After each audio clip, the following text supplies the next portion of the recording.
লেখক ও ব্লগার পিনাকি ভট্টাচার্য তার এক ভিডিওতে বলেছেন, আমাকে হত্যার জন্য পরিকল্পনা করছে আওয়ামী লীগ। তিনি বলেন, আমার মৃত্যু পরোয়ানা জারি হয়েছে।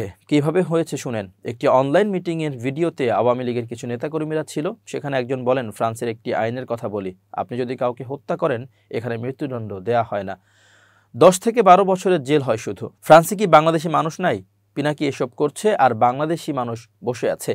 পিনাকির গলা কেটে দেওয়ার কথা বলেন ওই আওয়ামী লীগ কর্মী। জাতীয় নাগরিক কমিটির মুখ্য সংগঠক সার্জিস আলম প্রবাসীদের নিয়ে আয়োজিত এক সভায় লেখক ও অনলাইন অ্যাক্টিভিস্ট পিনাকি ভট্টাচার্য, সাংবাদিক ইলিয়াস হোসেন ও কনক সারোয়ারের প্রতি কৃতজ্ঞতা প্রকাশ করেছেন। রোববার রাজধানীর বাংলা মোটরে জাতীয় নাগরিক কমিটির কার্যালয়ে সংগঠনটির ডায়াসপোরা কমিটির ঘোষণা শীর্ষক এই সভা অনুষ্ঠিত হয়। সভায় জাতীয় নাগরিক কমিটির যুগ্ম আহ্বায়ক ডক্টর তাসনিম জারা এবং প্রবাসী বিষয়ক সম্পাদক এহতেশাম হক 4 মহাদেশ ও 30টি দেশের 75 জন প্রতিনিধির সমন্বয়ে কেন্দ্রীয় প্রবাসী কমিটি গঠন করেন। সভায় সার্জিস আলম বলেন, এই অভ্যুত্থান পরবর্তী সময়ে ডায়াসপোরা কমিউনিটির একটি অংশকে অন্তঃস্থল থেকে স্মরণ করতে চাই। আমরা যদি উদাহরণস্বরূপ ইলিয়াস ভাই, পিনাকি দাদা, কনক সারোয়ারের কথা বলি, তাদের মতো এমন অসংখ্য ব্যক্তি ছিলেন যারা ওই রেজিমের বিরুদ্ধে দেশের বাইরে থেকে কথা বলেছেন এবং এখনও তাদের জায়গা থেকে দেশের জন্য কথা বলছেন।